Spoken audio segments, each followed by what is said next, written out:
नमस्कार सर्व पत्रकार बांधवांना। आज ही पत्रकार परिषद घेण्यामागचं कारण असं आहे की मी प्रभाग क्रमांक 4 मधून नगर परिषदेसाठी देगलूरच्या ही निवडणूक लढवत आहे आणि माझा प्रभाग क्रमांक हा SC मधला आहे आणि 4A मधून मी निवडणूक लढवत आहे। ही निवडणूक लढण्यासाठी मी अपक्ष ही उमेदवारी अर्ज दाखल केलेला आहे। अनेक पक्षाची मला मागणी होती, पण मी कोणत्या पक्षाकडे गेलेलो नाही, कारण का राज्यामध्ये असेल किंवा देशामध्ये असेल किंवा अनेक ठिकाणी स्थानिक पातळीवर देखील असेल अनेक पक्षांचे युती आघाड्या आपल्या स्वार्थापोटी होत आहेत। त्यामुळे जनतेचे प्रश्न त्या ठिकाणीच राहत आहेत आणि त्यांच्या स्वार्थासाठी या ठिकाणी आघाड्या करून त्यांनी सत्तेमध्ये येण्याचं काम करत आहेत। मी एक पत्रकार या नात्यानं समाजाचे जे काही महत्त्वाचे मूलभूत प्रश्न आहेत किंवा माझ्या प्रभागातले प्रश्न आहेत ते सातत्याने मी मांडत आलेला आहे, मात्र सत्तेत गेल्याशिवाय या ठिकाणी कोणते प्रश्न सुटणार नाहीत। त्यामुळं मी या ठिकाणी अपक्ष फॉर्म भरलेला आहे आणि मला काल चिन्ह हे ऑटो चिन्ह मिळालेलं आहे। मात्र प्रभागामध्ये जेव्हा फिरत असताना किंवा अनेक ठिकाणी जात असताना देगलूरमध्ये फिरताना अनेक मला समस्या दिसत होत्या नागरिकांच्या की त्या समस्या सोडवण्यासाठी मी काहीतरी केलं पाहिजे। या माध्यमातून ही निवडणुकीला समोर जाताना मी अपक्ष उमेदवारी दाखल केली आहे आणि आज माझा जाहीरनामा आपल्या सगळ्या पत्रकार बांधवांसमोर मी जाहीर करणार आहे। मी एकूण त्याच्यामध्ये 20 जे महत्त्वाचे मुद्दे माझा जाहीरनाम्यामध्ये मांडलेले आहेत। त्यामध्ये माझा पहिला जाहीरनामा आहे डॉक्टर बाबासाहेब आंबेडकरांची ती एक सभागृह आहे त्या ठिकाणी नवीन बस स्टँडला, त्या ठिकाणी 4 मजली आपण इमारत करणार आहोत आणि त्या 4 मजली इमारतीवर तळमजल्यावर प्लेग्राऊंड, अंगणवाडी आणि प्राथमिक आरोग्य केंद्र आमच्या प्रभागामधील लोकांसाठी करणार आहे आणि पहिल्या मजल्यावर भव्य मंगल कार्यालय आणि दुसऱ्या मजल्यावरती सांस्कृतिक सभागृह आणि तिसऱ्या मजल्यावरती अभ्यासिका आणि कौशल्य विकास केंद्र आणि चौथ्या मजल्यावरती जिम आणि शिकवणी, की एकूणच आपण शिक्षणासोबतच शारीरिक जे काही गरज असते माणसांना की बाबा जिम मधून त्यामध्ये चांगल्या पद्धतीचं आरोग्य राखलं जातं। त्यामुळं आपण हे पहिला मुद्दा माझ्या जाहीरनाम्यामध्ये आहे। आणि दुसरा मुद्दा आहे मी पत्रकारितेच्या माध्यमातून चमकुमडी येथे या ठिकाणी काही पक्षाच्या वतीने म्हणा किंवा एखाद्या प्रस्थापित पक्षाच्या वतीने ज्यांची सत्ता होती त्या ठिकाणी या ठिकाणी चमकुमडीवर व्यापारी संकुल बांधण्यात आलेलं आहे। त्या व्यापार संकुलावरती ते बौद्ध समाजाची ती स्मशानभूमी असल्या त्या ठिकाणी ते जागा आहे, वस्ती आहे, त्या वस्तीवरती त्या ठिकाणी नगरपालिकेने व्यापारी संकुल बांधलेले आहे। त्या ठिकाणी जे काही प्लॉट धारक आहेत त्यांना त्यामधले जे काही गाले बांधलेले आहेत ते गाले देण्यासाठी मी काम करणार आहे। त्यानंतर आणि त्यासोबत त्यांना बिनव्याजी कर्ज त्या ठिकाणी कोणाला काही व्यवसाय टाकायचा असेल त्या संदर्भात त्यांना मी पैसे देखील मिळवून देण्यासाठी काम करणार आहे। त्यानंतर मातंग समाजाचा प्रश्न आहे, त्या ठिकाणी देगलूरमध्ये मातंग समाजाची स्मशानभूमी नाही, त्यासाठी मी प्रयत्न करणार आहे आणि मी पत्रकारितेच्या माध्यमातून त्या ठिकाणी आवाज उचललेला आहे। आणि अनेक काल तुम्ही बघितलं असेल की जाहीरनामा काँग्रेस पक्षाचा असेल किंवा राष्ट्रवादी पक्षाचा असेल त्या जाहीरनामा त्यांनी आलेला आहे, पण मात्र आपला जाहीरनामा होऊन 8 दिवस झाले होते, पण अपक्ष उमेदवार असल्यामुळे मला काल चिन्ह मिळालेलं आहे। त्यामुळे आज मला पत्रकार परिषद घेऊन तुमच्या समोर मी मांडत आहे। मातंग समाजासाठी मी स्मशानभूमी हा विषय महत्त्वाचा आहे आणि ते मी करून दाखवणार आहे आणि त्याच्या संदर्भात मी पाठपुरावा देखील येत्या शिवे मॅडमला देखील बोललेला आहे। मात्र बजेट नसल्या कारणानं त्याला कमीत कमी 7 कोटी ते 8 कोटी रुपये लागणार आहे। त्यासाठी मी प्रश्न या सभागृहामध्ये मला निवडून गेलं तर मी ते नक्की मार्गी लावणार आहे। त्यानंतर अल्पसंख्याक समाजातील मुलांच्या शिक्षण व रोजगारासाठी भव्य संकुल उभारणार आहे। आता अल्पसंख्याक म्हणजे मुस्लिम बांधव बौद्ध समाजामधले येतात, त्यामध्ये बघायला गेलं तर एकूणच काही लोकांनी आपला हॉटेल किंवा जे काही त्यांचं उद्योग असतात, व्यवसाय करतात, मात्र त्यांना खरे कौशल्याची गरज एखादा चांगला कॉम्प्युटर मधले जे काही कोर्स असेल, मोबाईल रिपेअरिंग असेल, जे कौशल्य आधारित जे काही प्रोग्राम असतील ते मी त्यांच्यासाठी मी आणणार आहे आणि त्यासाठी संकुल उभारणार आहे। त्यानंतर उर्दू शाळांमध्ये प्रशिक्षण केंद्र देखील करणार आहे की म्हणजे उर्दूचं देखील भाषेचं संवर्धन केलं पाहिजे, मराठीचं केलं पाहिजे, हिंदीचं केलं पाहिजे, पालीचं केलं पाहिजे, म्हणून त्यासाठी देखील मी काम करणार आहे। त्यानंतर महिलांसाठी त्यांचे सक्षमीकरण करण्यासाठी त्यांना बिनव्याजी कर्ज उपलब्ध करून देणार आहे। अनेक योजना असतात, मात्र ते योजना त्यांच्यापर्यंत जात नाहीत। सामाजिक न्याय विभागामध्ये जे काही आहेत अनेक मुद्दे, नगरपालिकेमध्ये शहरी नागरिक याच्या माध्यमातून अनेक बचत गटाचे असे अनेक हे असतात, त्याच्यामध्ये त्या माध्यमातून देखील मी या ठिकाणी त्यांना कर्ज उपलब्ध करून देणार आहे आणि 25% त्यांना अनुदान मिळवून देण्यासाठी मी काम करणार आहे। त्यासोबतच युवकांना व्यवसायासाठी बिनव्याजी कर्ज आणि अनुदान देणार आहे। त्यानंतर घरकुल योजनेतील अनेक या समस्या येतात की आपण ऐकतो ग्रामीण भागात असलो किंवा शहरी भागात असलो, घरकुलसाठी अनेक जणांनी जे काही प्रशासनामधले अधिकारी असतील किंवा लोकप्रतिनिधी असतील त्यांनी पैसे घेऊन या ठिकाणी घरकुल बांधण्यासाठी त्यांच्याकडून पैसे घेतात। त्यामुळे त्याच्यावर आळा घालण्यासाठी मी या ठिकाणी फौजदारी गुन्हे दाखल करणार आहे।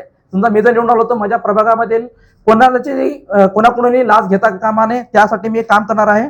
आणि त्यानंतर प्रभागामध्ये नव्याने रस्ते, नाली, काही नाल्यावरती अजूनही झापलेलं नाही आणि डासाचा प्रादुर्भाव होत आहे, त्यामुळं गटारचं पाणी त्या नालीमध्ये असल्यामुळे सगळं बट्टागोळा आहे. 54 कोटीचं या ठिकाणी योजना आलेली आहे, मात्र त्या 54 कोटीवर पाणी फिरवलेलं आहे. या ठिकाणी विरोधी पक्ष नेता म्हणून ज्या पद्धतीने काम करायला पाहिजे त्या पद्धतीने काम झालं नाही, किंवा जे सत्तेमध्ये होते त्यांनी ज्या पद्धतीने काम करायला पाहिजे होतं ते केलं नाही. त्यामुळे मी या देगलूर शहरासाठी माझ्या प्रभागामध्ये एक असं प्रभाग करून दाखवतो की त्यांना कशा पद्धतीचं काम करायला पाहिजे. गटर योजना संदर्भात, नाली रस्ते या संदर्भामध्ये मी सुस्थितीत करण्यासाठी मी प्रयत्न करणार आहे. आणि त्यासोबतच सगळ्यात महत्वाचा विषय देगलूरसाठी आहे ते म्हणजे की डेली देगलूरकरांना पाणी चांगल्या पद्धतीचं मिळणं गरजेचं आहे. करडखेलवरून या ठिकाणी देगलूरला पाणी येते, मात्र पाणी पुरवठ्यावर लाखो रुपये खर्च करून या ठिकाणी अनेक भ्रष्टाचार या ठिकाणी झालेले आहेत. मात्र पत्रकार या नात्यानं मला अनेक गोष्टी कळल्यात. मात्र मी जे त्या सभागृहामध्ये गेलो तर दररोज देगलूरसाठी पाणी कसं प्रत्येक नागरिकांना मिळेल यासाठी मी प्रयत्न करणार आहे. आणि जे काही समजा उन्हाळ्यामध्ये जर टंचाई निर्माण झाली पाण्याची, तर त्या संदर्भामध्ये लेंडी प्रकल्पाला तिकडून कशा पद्धतीचं पाणी हे करून डायव्हर्ट करून या ठिकाणी पाणी हे दररोज कसं मिळेल आणि नवीन टाक्या किती बांधता येतील लोकसंख्येच्या आधारावरती, त्या देखील मी काम केलेलं आहे. त्यासोबतच यासाठी मी अनेक ठिकाणी मुंबई, पुणे, पिंपरी चिंचवड या ठिकाणी गेलेला आहे. प्रत्येक प्रभागामध्ये एक स्वतंत्र उद्यान असलं पाहिजे. त्यासाठी मी APJ अब्दुल कलाम यांच्या नावानं देगलूर ते खानापूर या रस्त्यावर हद्दवाढ झाली, मी जर सभागृहात गेलो तर त्या ठिकाणी उद्यान मी त्यांच्या नावानं APJ अब्दुल कलाम यांच्या नावाने खानापूरवर भव्य उद्यान उभारणार आहे माझ्या प्रभागासाठी.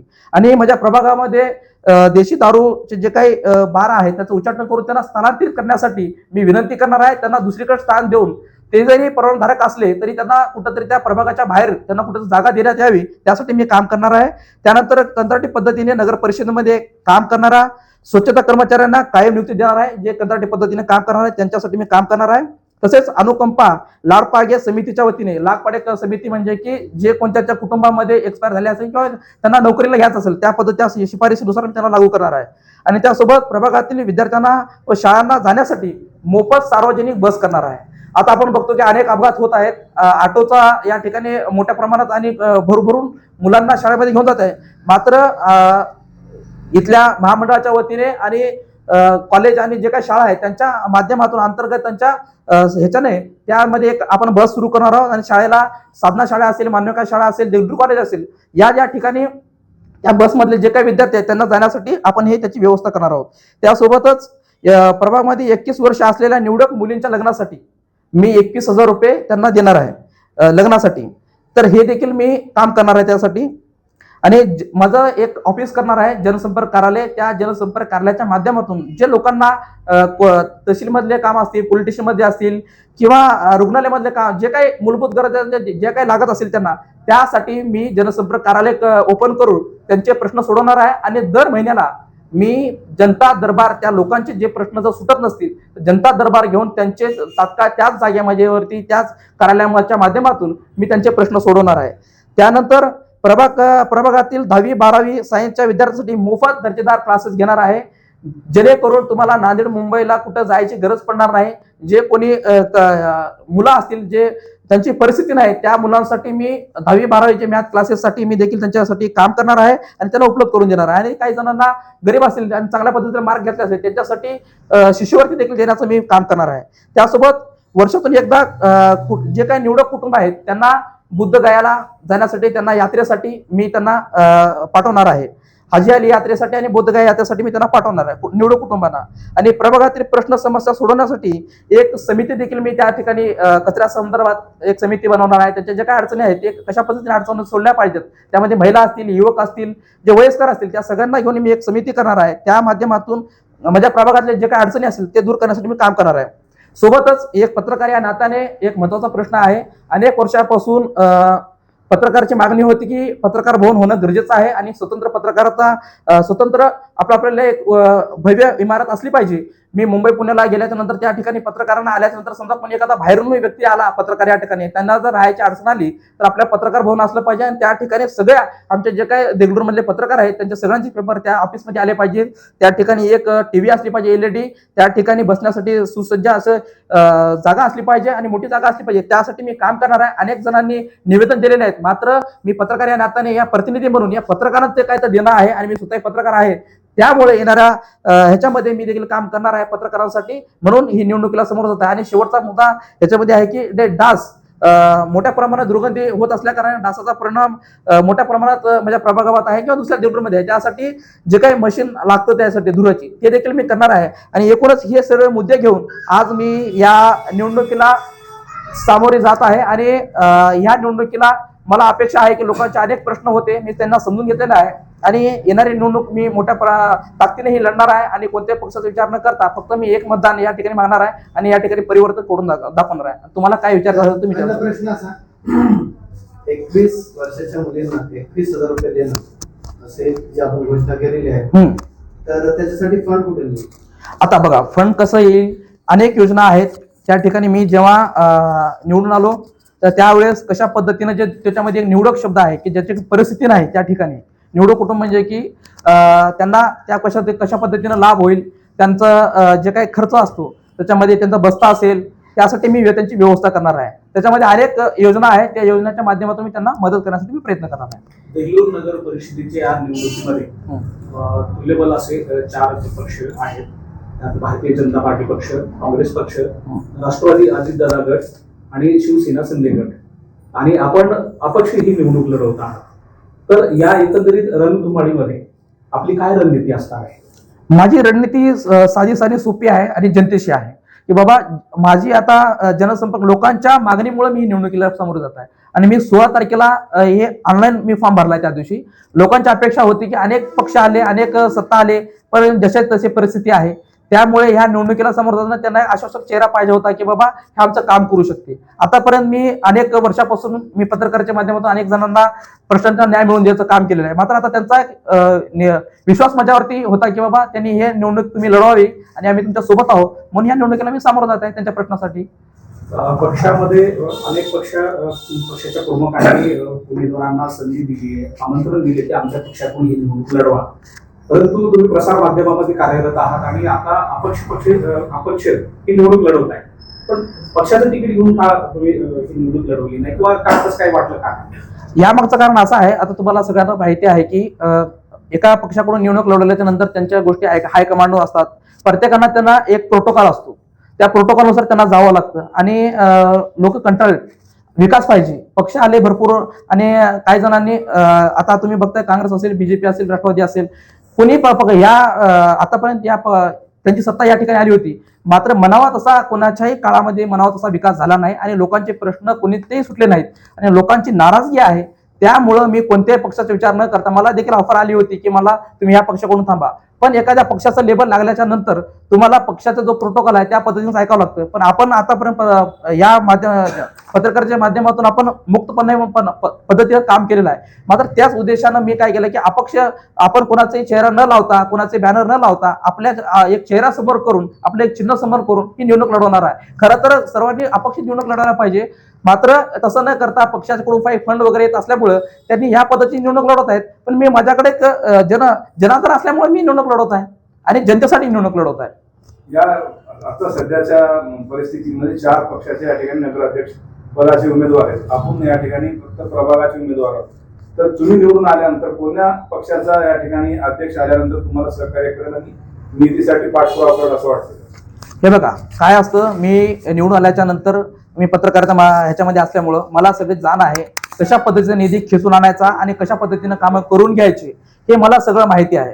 नेमकं पत्रकारितेमध्ये असल्यामुळं मला याची जाणीव आहे की नगरसेवकाचे काय कर्तव्य आहेत आणि काय कामं असतात, कशा पद्धतीचा फंड येतो, केंद्राकडून कसा येतो, राज्यातून कसा फंड येतो, 14 वित्त आयोगाचा फंड कसा येतो, दलित वस्तीचा फंड कसा येतो, हे मला सगळ्याची जाणीव आहे. आतापर्यंत त्यांनी एवढा लाखो रुपयाचा निधी, कोटी रुपयाचा निधी या ठिकाणी देगलूरला आलेला आहे, मात्र ते जनतेपर्यंत गेलेला नाही. त्याचा बट्टाबोळ या ठिकाणी काही पक्षांनी केलेला आहे आणि सत्ता त्यांच्या आल्यामुळं ते जनतेपर्यंत जाऊ शकलं नाही. त्यामुळे मला याची जाणीव आहे की कशा पद्धतीनं निधी घेऊन यायचा ते आपल्याला माहिती आहे की आपण त्याचा अभ्यास केलेला आहे की कशा पद्धतीचा निधी आपल्याला मिळतो आणि ते कशा पद्धतीने खर्च केला पाहिजे लोकांसाठी. आणि ते आपण अपक्ष ही निवडणूक लढवत आहात. प्रचाराच्या वेळेस ज्या वेळेस आपण मतदारांपुढे जात आहे, तर आपल्याबद्दलचं वलय मतदारांच्या मनामध्ये कशा प्रकारचं आहे, काय सांगाल? तुम्हाला आता सांगितल्याप्रमाणे की लोकांची भावना आहे की एक नवीन चेहरा पाहिजे, बदल पाहिजे. त्यांना अपेक्षित आहे की प्रभागामध्ये काय विकास झाला पाहिजे, म्हणून हे निवडणूक जातोय. आणि त्यांचे त्यांना वाटतंय की बाबा आपल्यामधला कोणीतरी माणूस असावा. आतापर्यंत नगरसेवक झाले की 5 वर्ष कोणी बघत नाही. आज पाया पडताना लोक दिसत आहेत. मला पाया पडायची गरज नाही, कारण का मी त्यांना सांगतो की तुम्हाला 5 वर्ष कोणाचे पाया पडून देणार नाही. तुमच्याकडे लोकप्रतिनिधी येतात मात्र 5 वर्षानंतर गायब होतात. पण तुम्हाला कुठल्याही प्रशासनामध्ये अडचण असेल किंवा प्रभागातली अडचण असेल, कुणाचे पाय धरायची वेळ येऊन देणार नाही. तुम्हाला जे काही अडचण असेल मी तुम्हाला इथे येऊन किंवा तुमच्या प्रभागामध्ये जनसंपर्क कार्यालयाच्या माध्यमातून तुमचे मी प्रश्न सोडवणार आहे.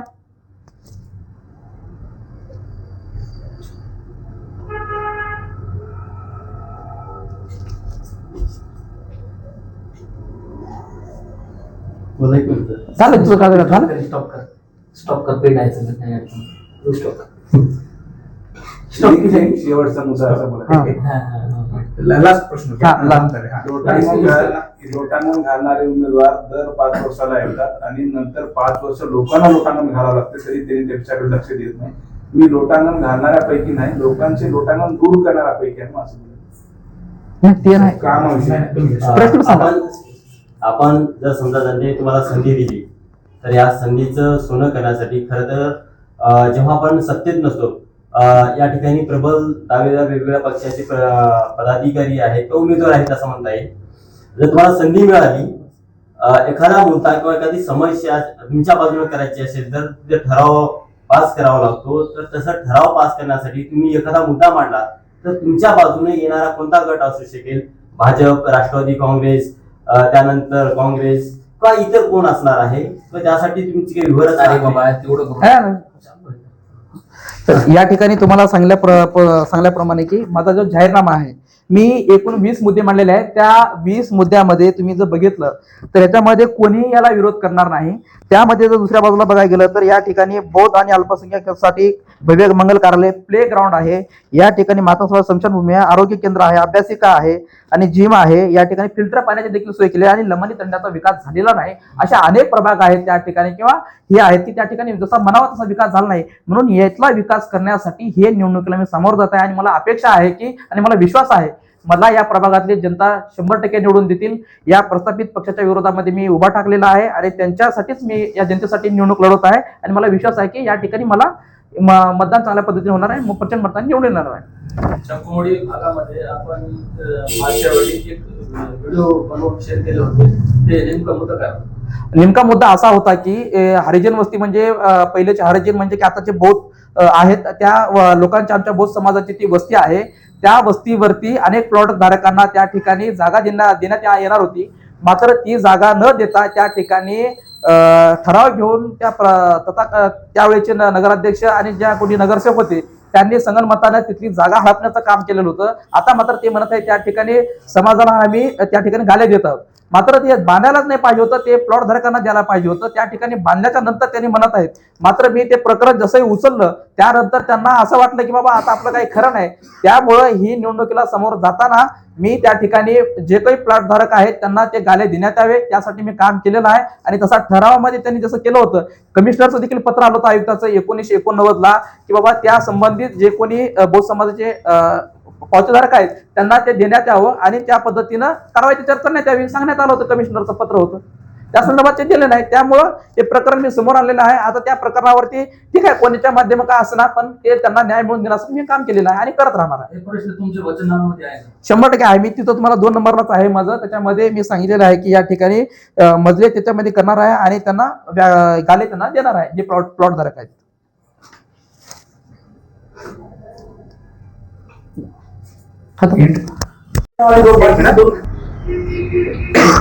सर्वांना माझी पुन्हा एकदा विनंती आहे प्रभागातील मतदार बंधूंना की माझे आठव चिन्ह आहे. मी विनय कांबळे अरुणराव आपल्यापर्यंत पत्रकाराच्या माध्यमातून अनेक वर्षांपासून काम केलं आहे. मात्र अजून पुन्हा काम करण्यासाठी मला प्रभागाच्या प्रतिनिधित्व करण्यासाठी या सभागृहामध्ये जाण्यासाठी नगरपालिकेच्या मला आठव या चिन्हासमोरील बटन दाबून 2 तारखेला प्रचंड मताने मला 3 तारखेला मी तुमचा गुलाल घेऊन या ठिकाणी बाहेर निघणार आहे आणि मला मोठ्या मताधिकाने निवडून देण्यासाठी माझ्याला सहकार्य करावे हीच विनंती करतो. धन्यवाद.